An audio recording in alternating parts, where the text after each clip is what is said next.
streets of social media mandinoswera ndichiona kuti nyaya dziri kufamba sei. Aiwa, ndinawo maphotos kana ndinazo nyaya dzandoda ndinge ndiri ndinosvitsa kwamuri imi mubve maziva kuti zviri kuitika munyika yedu yeZimbabwe kuma celebrities enyu amunofollowa vamunofarira.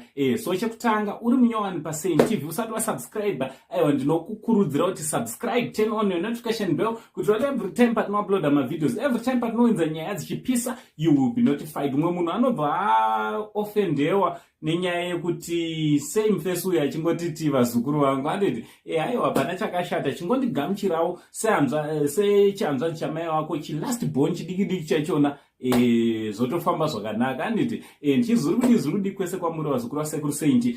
So nyaya ndauya nayo chekutanga ndoda kutanga nekutaura mashoko akadai. Nyaya dzandina dzese dzakanaka nhasani mashoko achona akanaka. Tichiti makorokoto kuna WINKY D the big man, aiwa uyo asvitsa 39 years nhasi. Aiwa tichiti makorokoto nekuramba muchichengetwa munyasha dzaMwari anditi dhanzo igwe muchingoramba muchipfurira mberi. Also makorokoto kuna ALLANNAH uyo achangoingenja nemukomana wake akamuvimbisa kuti aiwa ndoda kukutora uyo amai vevana. Aiwa tichiti makorokoto kuna ALLANNAH, kune vese mafase anga achida kuchaimira ALLANNAH. Aiwa zvadirwa chechani chitotanga kutofunga vamwe. Aiwa ALLANNAH chimusiyai.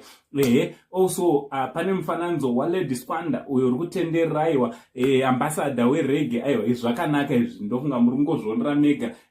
Zvatosiyana nezvegore rakapera zvaangamboita. Aiwa pari kuratidza kuti ari mumaoko akanaka anditi ari mumaoko akanaka nokuti ari kuzvibata zvakanaka. Ndo zvatangoti uzokuzivisai munge muri munoziva zviri kuitika to the celeb world.